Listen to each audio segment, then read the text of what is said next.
የ25 ደቂቃው ኦፕሬሽን ሚድናይት ሃመር ኢራን ላይ ያረፈው የእኩለ ሌሊት መዶሻ ዓለም የሚያንቀላፋበት በድቅድቅ ጨለማ በውድቅት እኩለ ሌሊት ግድም አሜሪካ እጅግ ሚስጥራዊ ምናልባትም ዓለም ለሌላ ጦርነት ሊጋብዝ የሚችል ወታደራዊ ኦፕሬሽን በመፈጸም ላይ ነበረች።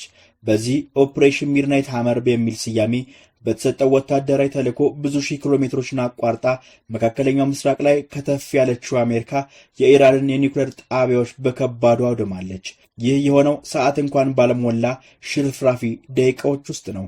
እኛም ይህን ጨለማን ተገን ተደርጎ የሌሊቱን ግርማ ሞገስ ተላብሶ የተፈጸመው ድንገቴ አየር ጥቃት የኢራን ላይ ያረፈውን የእኩለ ሌሊት በትር በጥልቀት ልንቃኘው ወደናል።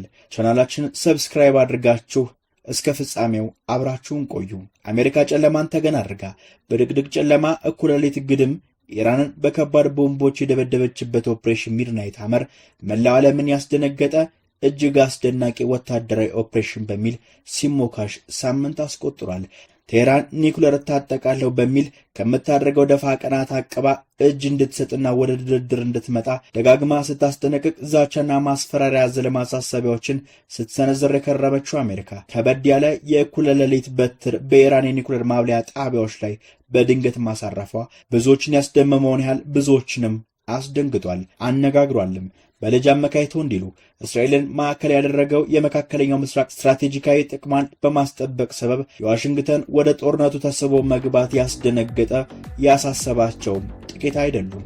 የሌሊት መጋመስ ታሳቢ አድርጎ በለሆሳስ የተፈጸመው ኦፕሬሽን ሚድናይት ሃመር ቢቱ በተባሉት ጉጉት መሰል ከራዳር እይታ ውጪ በራሪ ዘመናዊ የስውር አውሮፕላኖች የተፈጸመ ነው።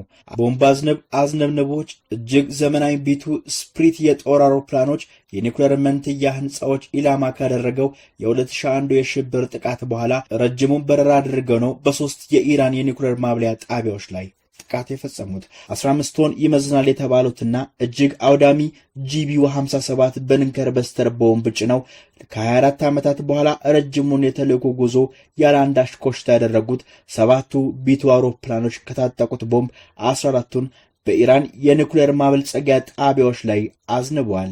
ይህ ገጸ ምድርን ለባስ አድርገው ከርሰ ምድር ውስጥ በብዙ ሜትሮች ጥልቀት የተገነቡ የኢራን ኒውክሌር ማብለያ ጣቢያዎችን እስከ መጨረሻው ለማደባየት በማሰብ የተደረገ ሲሆን አሜሪካ ማንም አልተጠቀመበትም በሚል የምትኩራራበትን ጂቢዩ 57 በንከር በስተር ቦምብ በታሪኳ ለመጀመሪያ ጊዜ ለእንዲህ አይነቱ ተልዕኮ መጠቀሟን አስታውቃለች። ቅዳሜ ሰኔ 15 እኩለ ሌሊት የተፈጸመው የጥቃት በተከታታይ የእስራኤል አየር ላይ ጥቃቶችን ሰለባ ለሆነችው ኢራን ዱብዳ ነው። ያላንዳች ኮሽታ ወደ አየር ክልሏ ዘልቀው ገብተው በድንገት ያደባዩትን የጦር አውሮፕላኖች ለመከላከልም ሆነ ለማጥቃት መወላዳት ሳትችል እንኳን ቀርታለች። የአየር ክልሏ ሙሉ በሙሉ በቁጥጥራችን ስር ሆኗል የተባለላት ቴህራን እግር ተወርች የታሰረች ይመስል ያላንዳች የአጸፋ ምላሽ መደብደቧን የአሜሪካ መከላከያ መስሪያ ቤት እጅግ አስደማሚና የተሳካ ያለውን ኦፕሬሽን ሚድናይት ሃመርን አስመልክቶ በማግስቱ በሰጠው ጋዜጣዊ መግለጫ ላይ አስታውቋል። በቢቱ ስትሪት አውሮፕላኖች ላይም ሆነ የኦፕሬሽኑ አካል በነበሩ ወታደራዊ አሃዶች ላይ የተሰነዘረ አንዳችም ጥቃት እንዳልነበረም ከመከላከያ ሚኒስትሩ ፔቴክሴት ጋር ሆነው ጋዜጣዊ መግለጫውን በፔንታጎን የሰጡት የጦር ኃይሉ ጠቅላይ ኤታማዦር ሹሙ ጄኔራል ዳን ኬን ተናግረዋል። ቴህራን አጸፋዊ ምላሽ ልትሰጥ እንደምትችል በማሰብ በበቂ ተዘጋጅተን ነበር ያሉት ጠቅላይ ኤታማዦር ሹሙ ሲበርም ሆነ ሲተኩስ የተመለከትነው የጦር ጄትም ሆነ ተምዘግዛጊ ሚሳኤል ግን ከቶ በቴህራን ምድር አልነበረም ብሏል። ያላንድ አሽከልካይ በኢራን የአየር ቃጣና ላይ ሲፋልሉ የነበሩት የጦር አውሮፕላኖችም ፎርዶን፣ ናታንዝና ኤስፋን የተባሉ 3 የኒውክሌር ማብለያ ማዕከላትን አጥቅተው ወደ መጡበት ሽልክ ብለው ተመልሷል። ይህ የሆነው ግን በ25 ደቂቃዎች ውስጥ ብቻ ነው። የኒውክሌር ማዕከላቱን እስከ ወዲያኛው ማውደም ታሳቢ አድርገው ለእኩለ ሌሊት መቃረቢያ ወደ ኢራን አየር ክልል ዘልቀው የገቡት አውሮፕላኖቹ ተልዕኳቸውን 6 ሰዓት ከ40 ላይ ጀምረው 7 ሰዓት ከ5 ላይ አጠናቀዋል። 6 ያሉ በንከር በስተር ቦምብ ፎርዶ ላይ አዝንበው ሌሎች ማዕከላት ከበድ ባሉት ማሲፍ ኦርዲናንስ ፔንትራቶርስ ወይም በምህጻረ ቃሉ ኤምኦፒኤስ ቦምብን አጥቅተው ወደ መጡበት ተመልሰዋል። ይህን ሲያደርጉ ግን ከግዙፍ ባህር ሰርጓጅ የጦር መርከቦች ላይ በገፍ የሚሰነዘሩት የቶማሃውክ ክሩዝ ሚሳኤል እጀባን ሽፋን አልተለያቸውም። ክሩዝ ሚሳኤሎቹን በኢስፋሃን የኒውክሌር ጣቢያ ቁልፍ መሰረተ ልማቶች ላይ ጉዳት ስለማድረሳቸው ጠቅላይ ኤታማዦር ሹሙ ተናግረዋል። አውዳሚ የቦምብ ጥቃት በ25 ደቂቃ ውስጥ ጥንቅቅ ብሎ ቢፈጸምም አጠቃላይ ተልዕኮ ቅዳሜ አመሻሽ ከ12 ሰዓት አካባቢ ጀምሮ የተካሄደ ነው መባሉ ብዙዎችን አስገርሟል። ሁለት አብራሪዎች ይዘው በካንሳስ ከተማ በስተ ምስራቅ በኩል 75 ማይል ርቀት ላይ ከሚገኘው የዋይትማን አየር ኃይል ማዘዣ ጣቢያ የተነሱት 7 ቢቱ አውሮፕላኖች ከ18 የበረራ ሰዓታት በኋላ 6900 ማይል ወይም 11000 በላይ ኪሎ ሜትሮችን አቋርጠው ከፎርዶ ኒውክሌር ጣቢያ ላይ ደርሰዋል። ይህ በየመንገዱ ነዳጅ እየተሞላላቸው ነገር ግን ያላንዳች የጎላ ወታደራዊ ግንኙነት በብዙ ስልታዊ ማደናገሪያዎች መካከል ያለፈ ፈታኝ ነገር ግን እጅግ ወሳኝ ተልዕኮ ነው እንደ ጄኔራል ዳን ኬር ገለጻ። በዚህ መካከል የኢራንን ጦር ለማደናገር የተደገፉ በርካታ ወታደራዊ ስልቶች የተናበበ መልኩ መተግበራቸውም እንዲህ አይነቱ ከእኛ በላይ ለአሳር ባሉት ጠቅላይ ኢታማዦር ሹም አንደበት ተነግሯል። ተልዕኮ በውሃዩ ከከተሙት ባህር ሰርጓጅ መርከቦች ከሚምዘገዘገው የቶማሃውክ ክሩዝ ሚሳኤል ጥቃት በተጨማሪ ከአውሮፓ የጦር ሰፈሮች የተነሱ ኤፍ-35 መብረቅ 12 እና ኤፍ-16 ፋልኮን ተዋጊ ጀቶች ስለመታጀቡም በመግለጫው ተጠቁሟል።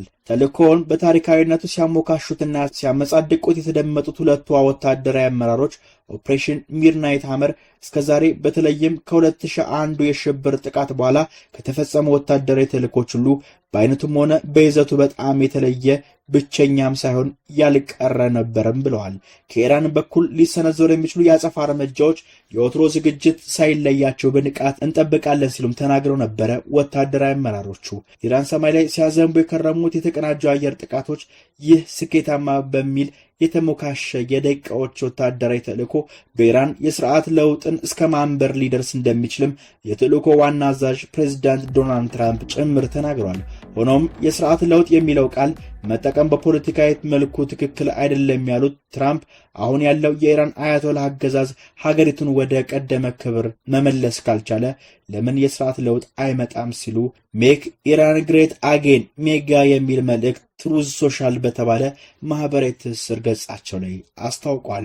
ሆኖም ስለ ተልዕኮ ውጤታማነት እንዲሁም ጣቢያዎቹ በሚባለው ልክ ወደሟል የሚለውን ነገር አጠያያቂ ነው። ኢራንን ኒውክሌር የመታጠቅ ህልም አጨናቅፎ በ2-3 ዓመታት አዘግይተነዋል፣ አረ እንዲያውም ከናካቴ ወደመኗል መባሉን ግራ አጋቢ ሆናል። ቀላሉ ተጠገነው ወደ ስራ ሊመለሱ ከሚችሉ መጠነኛ ጉዳቶች ውጪ የደረሰበት የከፋ ጉዳት እንደሌለ ደጋግማ የገለጸችው ኢራን የተብላሉ ዩራኒየሞቿን ከጣቢያዎቹ አሸሽታ ነበር መባሉን ነገሩን እንቆቅልሽ አድርጎታል። የቀጧትን ሰዓት ቀጣ እንደማትቀር በመዛት በኒውክሌር ጣቢያዎቿ ላይ ለተሰነዘረውና ለሚሰነዘር የትኛውም አይነት ጥቃት ምላሽ ከመስጠት እንደማትቦዝን በመግለጽ ስታስፈራራ የሰነበተችው ኢራንም እንዳለችው በሶሪያና በኳታር የሚገኙ የአሜሪካ ወታደራዊ ማዘዣ ጣቢያዎች ላይ ጥቃቶችን ፈጽማለች።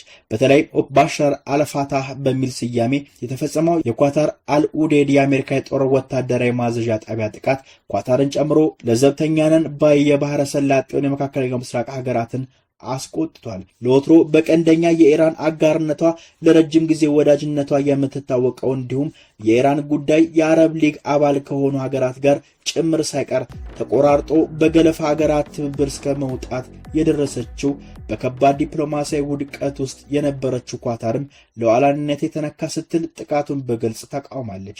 ጥቃቱ በይፋ ያወገዙ የአረብና የገልፍ ጎረቤቶቿም በሉዓላዊነት ላይ ለተቃጣው ጥቃት ምላሽ ሰጣለሁ በሚል ከዛተችው የኳታር ጎን መቆማቸውን ገልጸዋል። እርምጃውን በተመለከተ ባወጡት ይፋዊ መግለጫ ያውም ሳውዲ አረቢያ፣ ዩኤኢ፣ ኩዌት፣ ባህሬንና ሶሪያ መሰል የቀጠናው ሀገራት የአየር ክልላቸውን ስለመዝጋታቸው አስታውቋል። ሆኖም የሚሳኤል ጥቃቱ ወደ ኢራን ለተወረወሩ 6 የአሜሪካ ከባባድ አውዳሚ ቦምቦች የተሰጠ አጸፋ ምላሽ ነው ቢባልም ኢራናውያን በወሰዱት አጸፋ እርምጃ አቅማቸውን ለማሳየት እንደቻሉ በመግለጽ ደስታቸውን ሲገልጹ ቢስተዋልም የውጤታማነቱ ነገር አሁንም አጠያያቂ ሆኗል።